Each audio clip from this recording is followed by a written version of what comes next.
अस्सलाम वालेकुम, मैं हूं रेहान तारिक और आप देख रहे हैं दस्तक। तहरीक इंसाफ एक बार फिर जारहाना इनिंग्स खेलने की तैयारी करती दिखाई दे रही है। यह ख्याल किया जा रहा है कि तहरीक इंसाफ बैकडोर राब्तों के जरिए अपने मुतालिबात मनवाने में नाकाम रही है। जाहिर है तहरीक इंसाफ के मुतालबे में बानी पीटीआई की गैर मशरूत तिहाई भी शामिल थी, लेकिन हुकूमत और इस्टेब्लिशमेंट ने इस पर पीटीआई को सुर्ख झंडी दिखा दी, जिसकी वजह से पीटीआई फिर से सड़कों पर निकलने और मजबूत इत्तेहाद की सूरत स्टेक होल्डर्स पर दबाव डालकर अपने मुतालिबात को मनवाना चाहती है। यही वजह है कि तहरीक इंसाफ 8 फरवरी को हुकूमत के खिलाफ अपनी सियासी सरगर्मियों को तरतीब देने की तैयारियां कर रही है। ज़राए के मुताबिक तहरीक इंसाफ ने 8 फरवरी को मीनार पाकिस्तान पर जलसा करने का फैसला कर लिया है और इस जलसे की दरखास्त चीफ ऑर्गेनाइजर आलिया हमजा ने डीसी को दे दी है। अब अगर तहरीक इंसाफ को जलसे की इजाज़त नहीं मिलती तो वो मुल्क गिर एहतजाज करेगी। यानी तहरीक इंसाफ हुकूमत पर मज़ामती सियासत का धावा बोलने का भरपूर इरादा रखती है और वक्त के साथ वो अपनी हिकमत अमली को तब्दील कर रही है। यही वजह है कि सेनेटर इरफान सिद्दीकी तंजन ये कह रहे हैं कि तहरीक इंसाफ एक गाड़ी का, लेकिन जब वो गाड़ी का दरवाज़ा न खुला तो हमारे पास आ गई और अब तहरीक इंसाफ एक और गाड़ी पर सवार हो गई। अब मुमकिन है इरफान सिद्दीकी का इशारा पीटीआई की एहतजाजी सियासत की तरफ हो, क्योंकि तासुर तो यही है कि दबाव बढ़ाकर मुतल्लिका स्टेक होल्डर से अपने मुतालिबात को पीटीआई मनवाना चाहती है। सियासी हलकों में एक सोच ये पाई जाती है कि बानी पीटीआई ने बड़ी हिकमत अमली के साथ पार्टी में तब्दीली की है। अली अमीन गंडापुर को सूबे की पार्टी सदारत के ओहदे से हटाकर यह तासुर तो उभर रहा है कि तहरीक इंसाफ इस्टेब्लिशमेंट से राब्ते ख़त्म करके ऐसी क़यादत ला रही है जो मामला फहमी के साथ हल करे, थोड़ा सा डिफ्यूज़ करे, टेम्परेचर को कम करे, जो कोई समझौता ना करे। लेकिन वाकिफ़ाने हाल कहते हैं कि अली अमीन गंडापुर के पास पहले पार्टी ओहदा था, जिसकी वजह से उन्हें फ्रंट पर आना पड़ता था, लेकिन अब वो फ्रंट पर नहीं होंगे बल्कि खामोशी के साथ बैकडोर राब्तों को जारी रखेंगे, जबकि फ्रंट पर वो क़यादत होगी जो इख्तलाफात की वजह से बैकफुट पर चली गई थी। और अब जुनैद अकबर और आतिफ खान पार्टी की हर कामयाबी और हर नाकामी के ज़िम्मेदार होंगे और जुनैद अकबर फ्रंट पर आकर बयानबाजी करेंगे और बैकफुट पर अली अमीन गंडापुर बैकडोर राब्तों को जारी रखेंगे। यानी देखा जाए तो बानी पीटीआई ने सियासी शतरंज की ऐसी चाल चली है जिससे पार्टी के अंदर इख्तलाफात भी किसी हद तक कम हुए हैं और एक तरह बैकडोर राब्तों की बहाली पर भी काम जारी है। और ये खबर भी सामने आई है कि बानी पीटीआई ने पार्टी को इस्टेब्लिशमेंट से मुज़ाकरात ख़त्म करने का नहीं कहा। वाकिफ़ाने हाल कहते हैं कि तहरीक इंसाफ अब भी पुरुमीद है कि उसकी इस्टेब्लिशमेंट से एक और मीटिंग होगी, ताहम ये मालूम नहीं है कि ये मीटिंग कब और किस वक्त होगी। दूसरी जानिब हुकूमत के अंदर ये ख्वाहिश ज़रूर है कि तहरीक इंसाफ और इस्टेब्लिशमेंट में फासले रहें। सनाउल्लाह कहते हैं कि मौजूदा इस्टेब्लिशमेंट पीटीआई के साथ कोई बैकडोर मुज़ाकरात नहीं करे। अब जाहिर है हुकूमत तो नहीं चाहती कि उसको किसी किस्म का कोई ख़तरा हो, लेकिन पाकिस्तानी सियासत में कुछ भी बदल सकता है और इसलिए हुकूमत भी हालात अपनी मुखालिफत में बदलने का जो है उनको खदशा मौजूद है। लेकिन बैरिस्टर गौहर बार बार ये सफाइयाँ दे रहे हैं कि इस्टेब्लिशमेंट से हमारी कोई बातचीत नहीं चल रही। अब बैरिस्टर गौहर तो इस्टेब्लिशमेंट से राब्ते में रहने की तरदीद कर रहे हैं, जबकि ज़राए से जो खबर सामने आई है उसके मुताबिक 190 मिलियन पाउंड केस के फैसले के फौरी बाद पसे पर्दा मुज़ाकरात पर बानी पीटीआई का रवैया बहुत मोहतात हो गया है और यही वजह है कि बानी पीटीआई ने बैरिस्टर गौहर को पसे पर्दा बातचीत पर मोहतात रवैये की दरख्वास्त की है। अब शायद यही वजह है कि बैरिस्टर गौहर इस्टेब्लिशमेंट से मुज़ाकरात के हवाले से बहुत फोंक कर कदम रख रहे हैं। इसका मतलब ये हुआ कि तहरीक इंसाफ बैकडोर राब्तों को मोहतात अंदाज में जारी रखे हुए हैं और रऊफ हसन इस बात की तस्दीक भी कर रहे हैं कि पीटीआई के इस मुज़ाकरात शुरू हो चुके हैं। जी फैसल चौधरी साहब, अस्सलाम वालेकुम, बहुत बहुत शुक्रिया आपके वक्त के लिए। फैसल साहब, सबसे पहले तो रऊफ हसन साहब का स्टेटमेंट कि इस्टेब्लिशमेंट के साथ बातचीत का आगाज़ हो चुका है, इसका मतलब ये समझा जाए कि बाज़ाब्ता तौर पर पाकिस्तान तहरीक इंसाफ ने हुकूमत के साथ मुज़ाकरात क्लोज किए हैं, इस्टेब्लिशमेंट से या बैकडोर मुज़ाकरात जारी हैं? रऊफ हसन की बयानात पे तो मैं तबसरा नहीं करता। आई डोंट सी कि कोई इस तरह की बात हो रही है। इमरान खान साहब ने भी कल यही कहा कि वो एक ही गौर के साथ मीटिंग हुई थी, उसके बाद तो मीटिंग नहीं हुई है। तो उसके बाद इस किस्म के तबसरे जो है वो आना मेरे नज़दीक तो ठीक नहीं है। रऊफ हसन साहब को हाल ही में बड़ी इंपॉर्टेंट रिस्पॉन्सिबिलिटी दी इमरान खान साहब ने, इसके बावजूद आप रऊफ हसन साहब की बात को अहमियत नहीं देते? फैसला नहीं, क्या दिया जी उनको? जो इंटरनेशनल फ्रंट के ऊपर एक रिस्पांसिबिलिटी रोल रऊफ हसन साहब को दिया गया था, कल उनको डीनोटिफाई करके नई कमेटी हो गई है। यानी आप ये समझते हैं कि जो रऊफ हसन साहब कह रहे हैं उसको संजीदा ना लिया जाए, वो कोई दुरुस्त बात नहीं है? सर मैं उनको डिस्कस ही नहीं करना चाह रहा, कोई और बात है तो प्लीज। फैसल शाही साहब, अली अमीन गंडापुर साहब से मुलाकात हुई बानी पीटीआई की, इस मुलाकात को लेके भी दो किस्म की चीज़ें हैं। जो खबर news out from the centre है इसके या तो गंडापुर साहब से जो है वो बहुत ज़्यादा शिकवे हैं, शिकायतें हैं खान साहब को, और वो कह रहे हैं कि गवर्नेंस के ऊपर फोकस करें, इसीलिए उन्होंने केपी में जो तंजीमी सतह पे तब्दीलियाँ हैं वो करने की ठानी है। क्या ये एंगल दुरुस्त है या फिर ये कि अली अमीन गंडापुर साहब को ज़रा थोड़ा सा पीछे करके इंगेज किया है कि वो अपना काम करे जो बैकडोर हो रहा है, और दूसरा फ्रंट के ऊपर वो लोग जो नाराज थे वो आके गवर्नेंस पे फोकस करें? नहीं, बेसिकली तो अली अमीन साहब को गवर्नेंस पे फोकस करने के लिए तंजीमी जो जिम्मेदारियां हैं पार्टी की उनसे अलहदा किया गया है, और इस बेस पे अलहदा किया गया है क्योंकि उनके पास जो गवर्नेंस के लिए जो इश्यूज हैं दे रिक्वायर मोर टाइम, उस टाइम में जो है वो फिर आने के बाद मुमकिन नहीं होता है कि आप जो तंजीमी अमूर हैं पार्टी के उनके ऊपर भी तवज्जो दे सकें। लिहाजा ये तो एक इंटरनल पार्टी का एक मैकेनिज्म है, हुकूमत और पार्टी को अलहदा किया गया है, और जुनैद अकबर खान को ये जिम्मेदारी दी गई है कि वो इस चीज़ को जो है वो देखें, पार्टी को देखें और पार्टी के मामलात को देखें, और अली मीन साहब के जो हैं वो पार्टी सूबे को और सूबे के गवर्नेंस का मसाइल देखें। ये खान साहब ने रियलाइज किया ना कि सूबे की गवर्नेंस ठीक नहीं है, इसका मतलब ये कि डायरेक्टली अली अमीन गंडापुर साहब से शिकवा तो है इस फ्रंट के ऊपर कि गवर्नेंस जो है वो बेहतर करने में नाकाम रहा है। देखिए, वो अली अमीन ने खुद उनसे ये कहा था कि जो खान साहब की जो स्टेटेड पोजीशन तो यही हमारी कि उन्होंने कहा कि वो आए, उन्होंने कहा कि सर क्योंकि तंजीमी अमूर में भी काफी वक्त गुजरता है तो गवर्नेंस को बेहतर बनाने के लिए ये बात तो आई डो नॉट एग्री कि गवर्नेंस के मसाइल बहुत ज़्यादा हैं। वो देखें, हमारा जो वाहिद केपी में हमारी हुकूमत ने पहली दफ़ा सरप्लस में केपी आया है। केपी ने अपने तमाम जो वफाक के ज़िम्मे कर्जे हैं वो भी उतारे हैं, और हमारा जो सरप्लस जा रहा है बजट में भी हम आगे हैं, और हमारी मुजम्मल असम साहब जो हमारे फाइनेंस के एडवाइज़र हैं उनकी कारकर्दगी और केपी की कारकर्दगी तो वो तो काबिल सताइश है, और उसमें किसी किस्म का मसला नहीं है। फिंगर पॉइंटिंग तो खुद वही लोग करते रहे ना, जैसे जुनैद अकबर खान साहब को सदर जो है वो बनाया, तो ये लोग फिंगर पॉइंटिंग तो खुद अली अमीन गंडापुर की गवर्नेंस पे करते रहे, खान साहब को शिकायतें लगाते रहे। तो इसका मतलब ये कि खान साहब कन्विंस हुए इनकी बात से तो उनको पार्टी सदर लगाया ना केपी में। देखिए, पार्टी का मैंने अर्ज किया ना क्योंकि अली अमीन की खुद ही ये ख्वाहिश थी कि पार्टी और गवर्नेंस के जो मसाइल हैं हुकूमत के इश्यूज अलग-अलग किए जाए, तो उसकी बुनियाद के ऊपर ये फैसला हुआ है, और बड़ा खुशाइन फैसला है। जुनैद अकबर खान हमारे पुराने दरीना साथी हैं, कारकुन हैं, और बड़े उनको कारकुनान जो हैं ओन करते हैं। इस तरह से पंजाब में आलिया हमजा हैं, उनकी देखें ना दोनों अपार्टमेंट से वर्कर्स की जो है वो एक खुशी भी है और उनको एलिवेशन का एहसास भी होता है। तो जब भी पार्टी में वर्कर्स को इज्जत मिलती है तो वर्कर्स खुश होते हैं, तो ये होना चाहिए। आलिया हमजा साहिबा ने भी जलसा करने की दरखास्त दी है मीनार पाकिस्तान पे, तो क्या अब हम इस चेंज के साथ को पार्टी का मज़ाहमती बयानिया फिर रिवाइव होते हुए देखेंगे, यानी पाकिस्तान तहरीक इंसाफ फिर मज़ाहमती रास्ते पे चलेगी रादर देन कि वो कोई इंगेज करे, डायलॉग करे? ये हमने तो डायलॉग करके देख लिया। डायलॉग में तो हुकूमत जो है वो नाकाम हो गई ना, हुकूमत कुछ डिलीवरी नहीं कर सकी, वो तो मुलाकात भी नहीं करवा सके। तो उसके बाद हम एक सियासी लोगों से ग्रैंड नेशनल डायलॉग भी कर रहे हैं। असद उमर और जो असद कैसर और उमर यूब जो हैं उनकी सरबराही में वो जो है वो बात कर रहे हैं उनको पॉलिटिकल जमातों को एंगेज करने के लिए, और हम डिफरेंट जो walks and segments of the society हैं उनको भी अपने साथ लाएंगे, और आप देखिएगा कि एक कॉम्प्रिहेंसिव जो है वो एक तहरीक चलेगी। जी फैसल चौधरी साहब, जैसे तहरीक का इंदिया आप दे रहे हैं, अब पाकिस्तान तहरीक इंसाफ तासुर है कि दो बयानियों में फंसी हुई है ना। कल जुनैद अकबर खान साहब ने कहा कि हम मार्च भी कर सकते हैं, और आज ही जुनैद अकबर खान और रबाब शेर की स्पीकर कौमी असम्बली से मुलाकात भी हो गई। तो क्या पीटीआई कंफ्यूज्ड है इन दोनों स्ट्रैटेजीज के दरमियान में कि बातचीत करनी है या फिर मार्च की तैयारी करनी है या मज़ाहमत की तैयारी करनी है? नहीं, अरबाब शेर अली और जुनैद की स्पीकर से मुलाकात किस एजेंडे पे हुई है? अब आप बता दीजिए किस एजेंडे पे हुई है सर?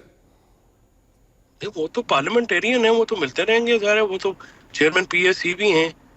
जुनैद अकबर खान, उनका स्पीकर से मिलना जो है एक मेंबर पार्लियामेंट का नहीं, आपने कहा ना सर, आपने कहा ना कि हुकूमत ने मुज़ाकरात जो है वो नाकाम कर दिए, तो हुकूमत तो कल भी बैठी रही, स्पीकर ने कहा हमारे दरवाजे खुले हुए हैं, वो कल भी इंतजार करते रहे, पाकिस्तान तहरीक इंसाफ का वफ्द नहीं पहुंचा।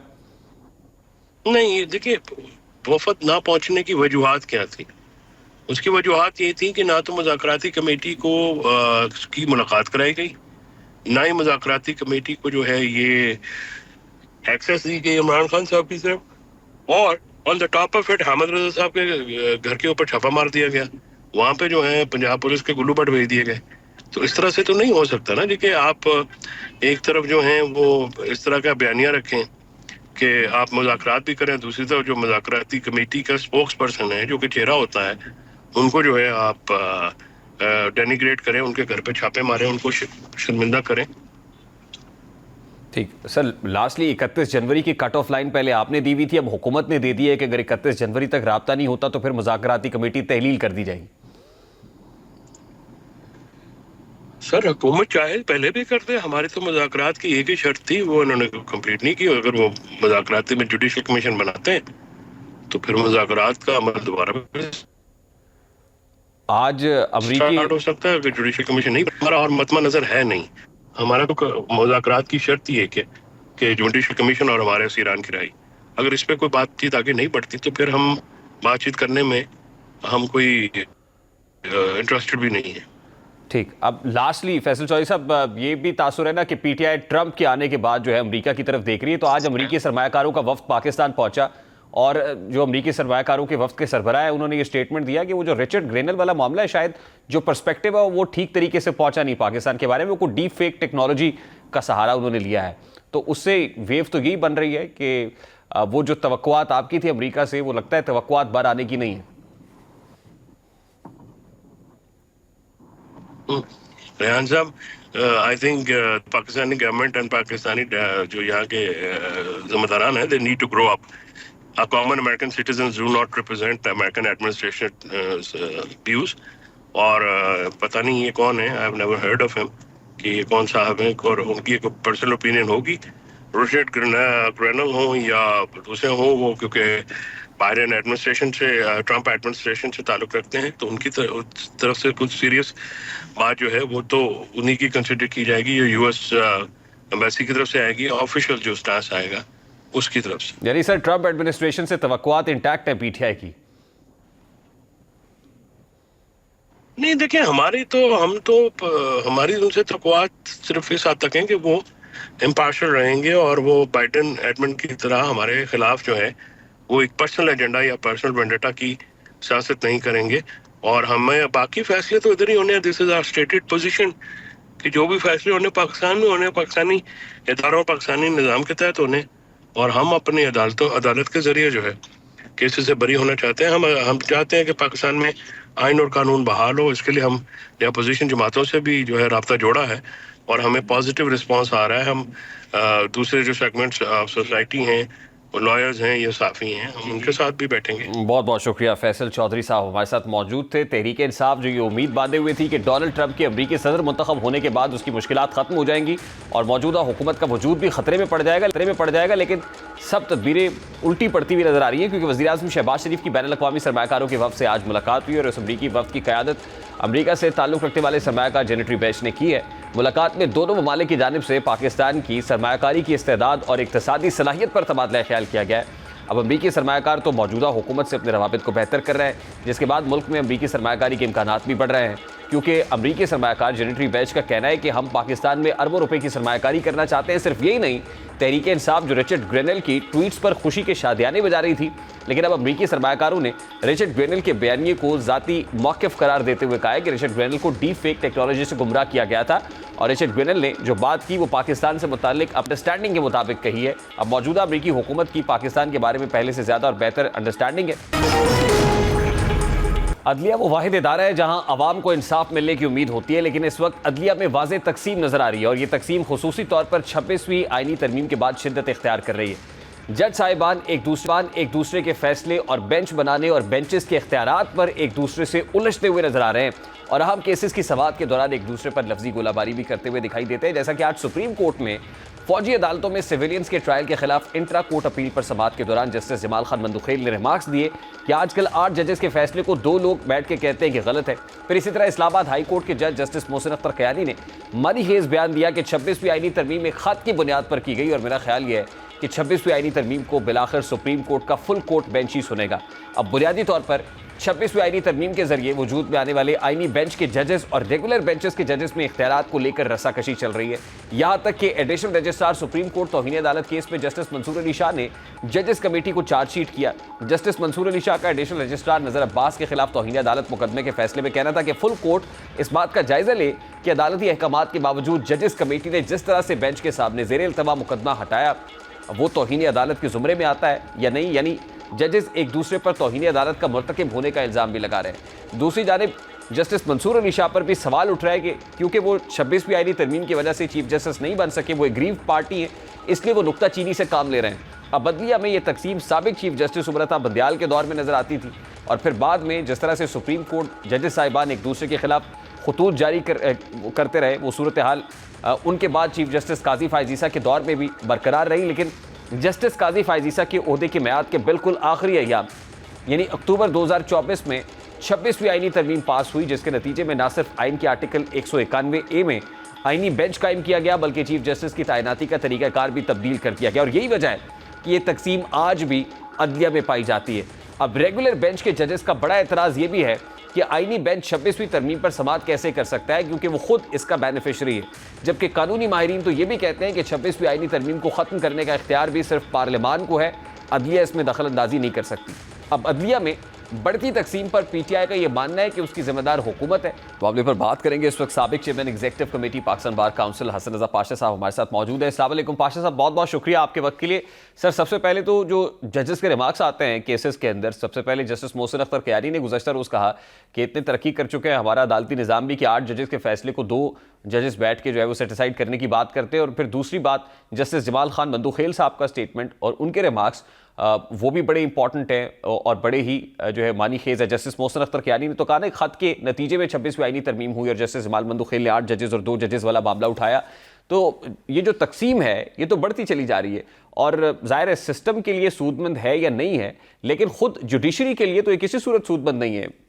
पाशा साहब, जजेस के जो ऑब्जर्वेशंस और रिमार्क्स हैं वो इस पूरे सिस्टम को मैं समझता हूं कि ये खराबी की तरफ लेकर जा रहे हैं और इसका एंड रिजल्ट अब आ जाना चाहिए। मेरा ख्याल है कि ये अपने मामलात अगर अंदर बैठ के हल कर लें तो ये ज़्यादा बेहतर है। ठीक है, किसी की दिल आज़ारी हुई होगी किसी हुकूमती फैसले से या पार्लिमान के किसी कानून साजी से, उस पर कोई दूसरी राय नहीं है, लेकिन इसका मतलब ये नहीं कि आप अपने ज़ाती जो रंजशें हैं उनको पब्लिकली इस तरीके से हेयरिंग के दौरान केसेस में ये इजहार करें कि कल ये आपके लिए और सब के लिए ये नुकसान का बायस बने। हम वाकई वकला बिरादरी इस मामले में खासी तशवीश रखते हैं और परेशानी भी है। सर देखिए, मशवरा तो आप यही देते हैं कि इसको बैठ के घर के अंदर हल कर लेना चाहिए, लेकिन बतदरीज इन मशवरों के बावजूद ये मसाइल बढ़ते चले जा रहे हैं। आपको नहीं लगता कि जहाँ से ये मसला जन्म लिया है और ज़ाहिर है एग्जेक्टिव भी उसके अंदर एक बहुत बड़ा प्लेयर है, हुकूमत ने जो कानून साजी की, जो आईनी तरमीम की इन पर्टिकुलर, उसके बाद ये मामला मज़ीद ख़राब हुआ है, बिगाड़ पैदा हुआ है और फिर जजेस की तकर्री के हवाले से भी जो फिंगर पॉइंटिंग है वो की जा रही है। तो जो अग्रीव्ड पार्टी है वो बात कर रही है और जो एग्रीव्ड जजेस हैं वो बोल रहे हैं क्योंकि उनके पास शायद और कोई जगह नहीं है, प्लेटफॉर्म नहीं है कि जहां आके वो अपने शिकवे और शिकायतों का इजहार कर सकें। मेरा ख्याल है कि ऐसी बात नहीं है, प्लेटफॉर्म मौजूद है और ये जा सकते हैं। ख़ास तौर पे सुप्रीम कोर्ट की अगर बात करें तो फुल कोर्ट मीटिंग की तरफ जा सकते हैं। आपको याद होगा कि जस्टिस याहिया अफरीदी साहब जिस वक्त चीफ जस्टिस के मनसब पे पहुंचे तो उन्होंने जो सबसे पहला काम किया वो फुल कोर्ट मीटिंग बुलाई और आपने ये भी देखा होगा कि आपको एक पूरी सुप्रीम कोर्ट, एक तब्दील सुप्रीम कोर्ट नजर आई। वर्किंग के हवाले से अभी भी इतना काम ये मौजूदा सुप्रीम कोर्ट कर रही है कि अगर आप माजी करीब को देखें तो शायद उसकी मिसाल नहीं है। काम बहुत ज्यादा डिस्पोजल भी हुई है और जजेस ने काम भी बहुत किया है, लेकिन फिर जब एक गैप आ गया और वो गैप मेरा ख्याल है नहीं आना चाहिए था, तवातर के साथ फुल कोर्ट मीटिंग होनी चाहिए थी और ये अभी भी वक्त है जनाब चीफ जस्टिस साहब पाकिस्तान फुल कोर्ट मीटिंग बुला लें ताकि ये कम से कम कथारसिस हो जाएगा। अगर किसी को अपने ब्रदर जजेस के साथ गिला है तो वहां पे सॉर्ट आउट किया जा सकता है। ये कोई ऐसी बात नहीं है कि कि इस मामलात इस नहज पे पहुंच जाएं कि जहां पे वो बैठ ना सकें और मिल बैठ के आपस में गुफ्तगू शनीद ना कर सके, कतारसिस ना सर, कर आने सके। वाले दिनों में वो केसेस जो कॉन्स्टिट्यूशनल कोर्ट के सामने होंगे, फिर उनकी क्या हैसियत होगी? क्या लोग तस्लीम करेंगे, फिर वो फैसले माने जाएंगे, या फिर फैसले अल्टीमेटली सड़कों पे होंगे और अदालतें सड़कों पर लग रही होंगी? नहीं, ये बात नहीं है, मानना पड़ेगा, क्योंकि कॉन्स्टिट्यूशनल अमेंडमेंट के बाद जो डिसीजन मेकिंग है कॉन्स्टिट्यूशनल केसेस की, वही कॉन्स्टिट्यूशनल बेंच ही है। और अभी आपने ऑब्जर्वेशंस जजेस की सुनी होगी, 2 दिन पहले उन्होंने कहा था कि अब जब तक 26th अमेंडमेंट है, कॉन्स्टिट्यूशनल बेंच ने ही कॉन्स्टिट्यूशनल मैटर्स को डिसाइड करना है।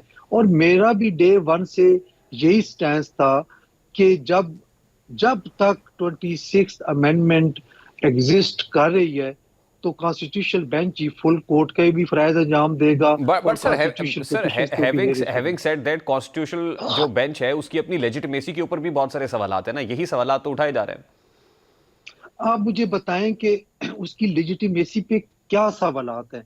नंबर 1, क्या हम इनको बेनिफिशरी कहेंगे तो वो किस हवाले से कहेंगे। नंबर 2, क्या कॉन्स्टिट्यूशनल बेंच का जज बनने से उनके राइट्स एंड प्रिविलेजेस में कोई इजाफा हुआ, कतन नहीं हुआ। क्या वो रूटीन के रेगुलर बेंच के तौर पे काम कर रहे हैं या नहीं कर रहे। वो रूटीन के रेगुलर बेंचेस भी काम कर रहे हैं।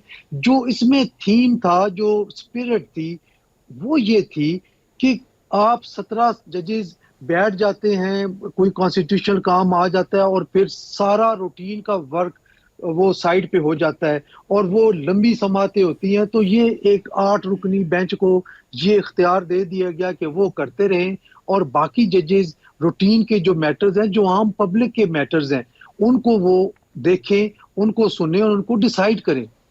आपको लगता है सर कि ये जो स्पिरिट है उसके मुताबिक चीजें हो रही हैं और जिस लिए ये किया गया था वो मसला हल हो रहा है? देखिए, इब्तदा में तो यकीनन कुछ ना कुछ हर्डल्स आती हैं, लेकिन जब काम चलता है तो फिर ये तमाम हर्डल्स दूर हो जाती हैं। कभी भी ये नहीं हुआ कि आप कोई नई चीज इंट्रोड्यूस करा दे तो जो स्टेक होल्डर्स हैं वो फौरी तौर पे उसको एब्जॉर्व कर सके। इट विल टेक टाइम, और टाइम थोड़ा सा देना चाहिए। अगर फर्ज महाल ये सिस्टम कामयाब नहीं होता, 6 महीने साल इनको दें। अगर ये कामयाब नहीं होता तो अमेंडमेंट हो सकती है, कोई हरफ आखिर नहीं है। Constitution it's self a live document, उसमें अमेंडमेंट्स आ सकती हैं और आनी भी चाहिए अगर बेहतरी की गुंजाइश मजीद बनती है तो। ठीक भाई साहब, लास्टली 2 बड़े इंपॉर्टेंट केसेस है ना, एक तो सिविलियंस के मिलिट्री कोर्ट में ट्रायल का मामला है और दूसरा इटसेल्फ 26 कॉन्स्टिट्यूशनल अमेंडमेंट के अगेंस्ट जो पिटीशंस लगी हुई हैं वो टेकअप होनी है। और पता नहीं फॉर्चुनेटली अनफॉर्चुनेटली दोनों चीज़ें जो हैं वो इसी बेंच के सामने है। तो मैं इस कॉन्टेक्स्ट में पूछ रहा हूँ कि क्या ये इतने इंपॉर्टेंट केसेस कंट्रोवर्शियल तो नहीं हो जाएंगे इनके फैसले? मेरा ख्याल है कि जो मिलिट्री कोर्ट्स का फैसला है वो मंतकी अंजाम को पहुंचने जा रहा है और लग ये रहा है कि एटलीस्ट ये बेंच जरूर तयन कर देगा कि कौन से केसेस जाने हैं, क्या मैकेनिज्म है, क्या जिस तरीके से आज केसेस गए हैं कि कौन सी ऐसी ताकत थी, कौन से ऐसा कानून था जिसके तहत मजिस्ट्रेट ने वो केसेस रेफर कर दिए मिलिट्री कोर्ट्स को। कोई हर चीज साइलेंट है। मेरा ख्याल है कि कॉन्स्टिट्यूशन बेंच जो इस वक्त बैठा है इस चीज की डिटर्मिनेशन जरूर करेगा। रह गई बात 26th अमेंडमेंट की, उसको भी चलने दे, आपको नजर आएगा।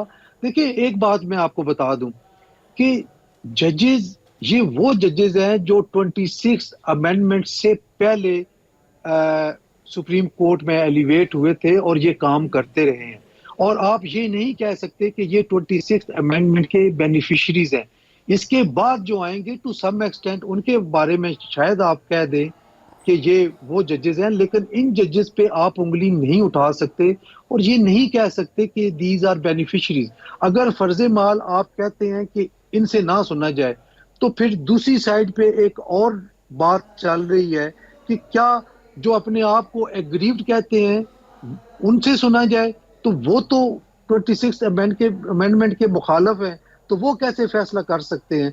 तो ये दोनों इंतहाएं हैं। इसलिए मेरा ख्याल ये है कि अगर 26 अमेंडमेंट वाला केस भी यही बेंच सुनता है, तो इसमें भी देखना ये पड़ेगा कि क्या ये जजेस उस लेवल पे आके वो देखेंगे कि कौन कौन सी अमेंडमेंट जो है वो स्ट्राइक डाउन की जा सकती है। सारी की सारी 26 अमेंडमेंट खुदा न खास्ता ऐसी नहीं है कि जिसको स्ट्राइक डाउन किया जा सकता है या किया जाना चाहिए। हो सकता है जाती तौर पे कोई एक दो ऐसी चीजें हों जिन पे मैं भी जाती तौर पे नाखुश हूं और मैं भी कहता हूं कि ये नहीं होनी चाहिए, लेकिन पार्लिमान का एक राइट है जो उन्होंने एक्सरसाइज किया है, और कोर्ट्स ने देखना होता है कि क्या ये कॉन्स्टिट्यूशन के जो बेसिक स्ट्रक्चर है उसके खिलाफ तो नहीं है। अगर उसके खिलाफ है तो स्ट्राइक डाउन कर सकती है, अगर नहीं है तो फिर वो एज इट इज चलेगा। बहुत बहुत शुक्रिया। टैक्स रेवेन्यू हुकूमती सरगर्मियों की माली मुआवनत करता है। टैक्स का बुनियादी मकसद हुकूमती अखराजात के लिए वसाइल पैदा करना है जो माशरे की फलाह और इसे चलाने के लिए इस्तेमाल होते हैं। टैक्स रोज़मर्रा की अवामी खिदमात और समाजी प्रोग्राम जैसे सेहत की देखभाल, पब्लिक स्कूलिंग, पब्लिक ट्रांसपोर्टेशन और तरक्याती अखराजात वगैरह में हिस्सा डालते हैं। टैक्स की शरह मुनासिब हो तो अबाशी पॉलिसीज़ को भी तक़वियत दे सकती है, लेकिन बदकिस्मती से हमारे यहाँ टैक्स नादहिंदगान की कसीर तादाद मौजूद है और सोने पर सुहागा ये है कि FBI टैक्स चोरों के खिलाफ उस तरह से कार्रवाई नहीं कर पा रहा जैसे कि होनी चाहिए, और यही आम वजह है कि FBI टैक्स हदफ पूरा करने में नाकाम हो रहा है। FBI को रवा माह में 50 अरब रुपए से जायद रेवेन्यू शॉर्टफॉल के सामने का इम्कान है, जबकि FBI ने रवा माली साल 2024-25 पहले 7 माह जुलाई तक जनवरी में 440 अरब रुपए टैक्स शॉर्टफॉल का खदशा जाहिर कर दिया है। जबकि चेयरमैन FBI एक तरह से टैक्स चोरों के खिलाफ हाथ खड़े करते हुए नजर आ रहे हैं। कौमी असम्बली की ज़ेली कायमा कमेटी के एक हालिया इजलास में चेयरमैन FBI राशिद लंगड़ियाल ने इंकशाफात में 10 अरब रुपए से जायद असासे जाहिर करने वालों की तादाद सिर्फ 12 है। टोटल 12 अफराद हैं जिन्होंने ये असासे जाहिर किए हैं। पाकिस्तान में बहुत ज़्यादा अंडर वैल्यूएशन होती है। अब FBI सिर्फ 12 अफराद का डेटा इकट्ठा करने में कामयाब हुई है, जिसके असासों की मालियत 10 अरब रुपए से भी जायद है, जबकि सैकड़ों और भी अफराद जिनके असासों के मालिक हैं, जो अरबों रुपए के असासे जिनके हैं, उन्होंने अपनी दस्तावेज़ात में हेर फेर से काम लेते हुए अपने असासों की मालियत को कम जाहिर किया है। अब ये तो FBI की जिम्मेदारी है कि वो इन टैक्स नादहिंदगान के खिलाफ क्रैकडाउन करे और उनसे उन टैक्स इकट्ठा करे।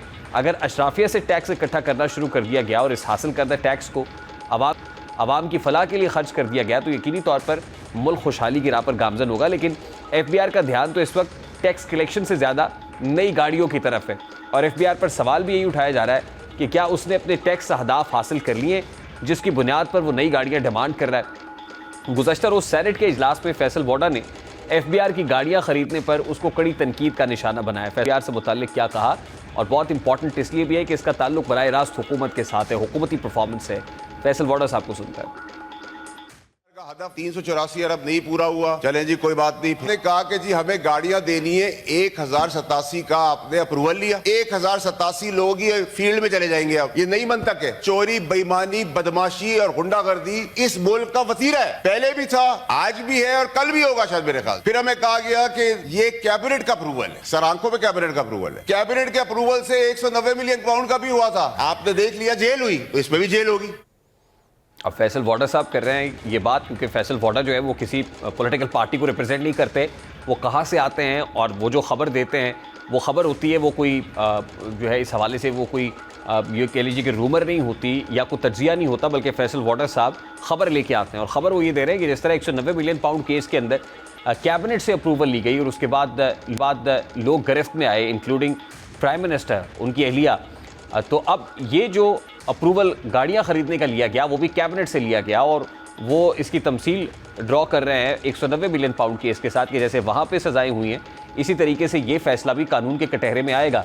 और ज़ाहिर है FBI ने जो गाड़ियाँ ख़रीदने के लिए जो अप्रूवल लिया और जिस अंदाज़ में पुरतायुश अंदाज में ये गाड़ियाँ ख़रीदी जाने का, और इतनी बड़ी तादाद के अंदर, और फिर एक ही वेंडर से जो है वो ये सब मामला हो रहा था, और एक ही लगता है कि इसको किसी एक को बेनिफिट करने की कोशिश की जा रही थी, तो ये सब चीज़ें बहुत सारे सवालात को जन्म देती हैं। और आने वाले दिनों में यकीनन ये इन सवालात के जवाब तलाश किए जाएंगे, और जब ये जवाब तलाश किए जाएंगे तो फिर बहुत सारे लोग ऐसे होंगे जो एहतसाब के कटहरे में भी आएंगे। अब एक तरफ FBI की परफॉर्मेंस है जो दगान से मुताल्लिक है, उनके गिरद शिकंजा सख्त ना करने से मुताल्लिक है, और दूसरी तरफ इनकी अपनी अयाशियाँ हैं जो ख़त्म होने का नाम नहीं ले रही। तो क्या ये मुज़क्का खेज़ बात नहीं है, खुला तज़ाद नहीं है? यकीनन इसके ऊपर आने वाले दिनों में ज़रूर बात होगी।